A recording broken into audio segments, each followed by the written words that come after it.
Well, it's Dave again with Some Days Today, and I've got this follow-up video here relative to the many choices you have in an RV. What's the right RV for you? And I wanted to cover just a few more details and make sure that there was enough information out there for people to start looking and finding the kind of RV that they want. Any of the RVs that I discussed in the previous video will work for just about everybody, with the exception of seasonality. And that's what I think is really important to keep in mind, that if you are going to be a full-time RVer, or you're going to be out in early spring, late fall, or the winter time, then consideration needs to be given to the type of RV that in fact you decide to get. Now, relative to all of that, I think a minimalist approach really is the best, and making sure you get near what you need but don't overdo it will save you a little money. You can always upgrade later. I'm sure there'll be people that will be looking to buy RVs for the foreseeable future. So if you buy something after great research and still decide that this isn't exactly the right fit for you, then you move on to something different, but you'll have more experience and you'll be able to make a better choice. And I think that's really, really important. Now, I listed on the thumbnail for this video a really big mistake. And I want to make sure that you understand it has really nothing to do with the Airstream that's part of that thumbnail. It has to do with something I'll discuss here shortly in a few minutes, which was a bit of a mistake, but this video should clarify that and correct it, and there shouldn't be any other potential issues or concerns, and it'll be better explained. So again, it's really important to do your research, to learn about the type of RV you're going to get, and to educate yourself on checklists and the proper way to maintain that RV to get the most life out of it that you possibly can. It's also very important to have that RV, if it's used like I recommended in the previous video, that I think buying a used RV makes a lot of sense if you can find the right one, that you get it inspected. And again, I want to mention the National RV Training Academy based out of Texas, that train people to be both inspectors and or technicians. And they also have a very, very good program, as I understand it, for owners, and an actual educational program for owners, so that you can fix quite a few of the things that might go wrong or might break down on your RV. And believe me, it's going to save you a lot of money and a lot of frustration and a lot of time.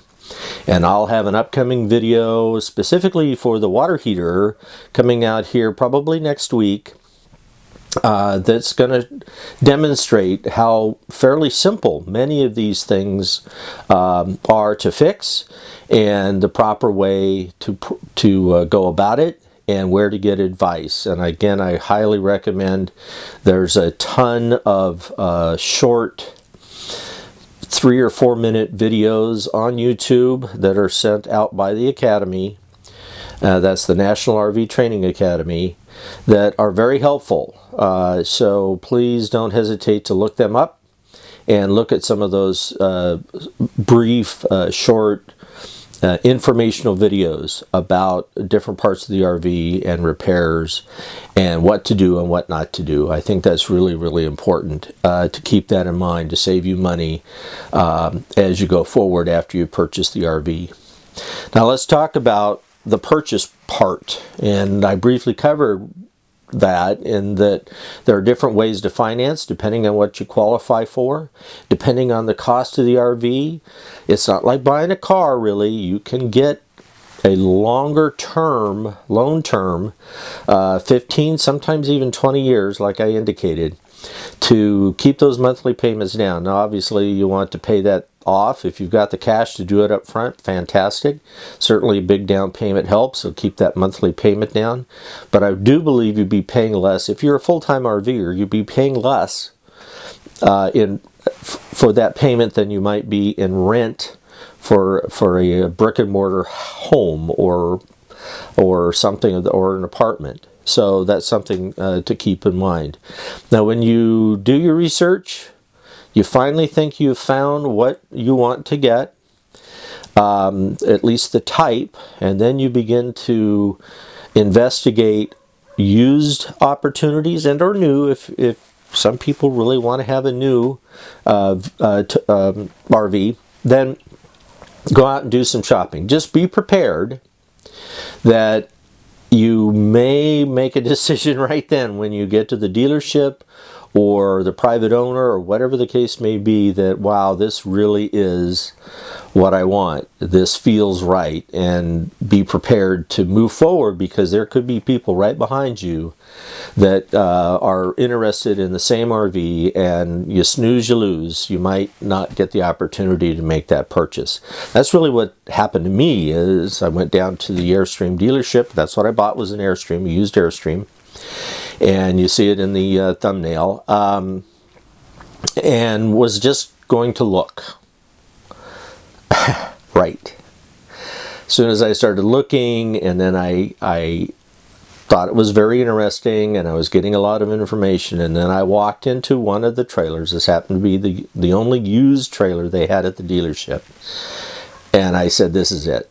This is the one for me. And I actually, before I left, put a deposit down on that trailer, and the rest is history. Fantastic choice. It really worked the way I wanted it to. It had very few problems. What problems it did have were totally correctable, and probably no different than a brand new one, which has bugs, I mean, not bugs, but issues that have to be corrected in warranty. So you're really not gaining or losing by potentially buying a used RV. What you're saving is a lot of money.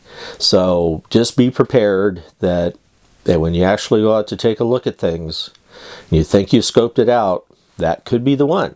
And if it isn't, keep looking until you'll know that it's the right one. This is what you want. This is going to work for you.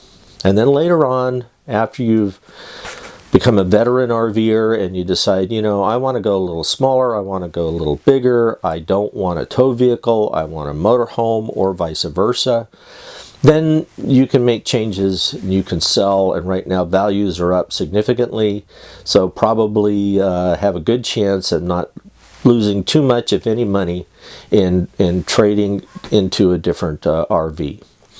So that's just the update. Now the big mistake, and I'm going to actually two mistakes that I want to make sure, and I've included here in this next portion a couple of the outtakes, I guess you could say.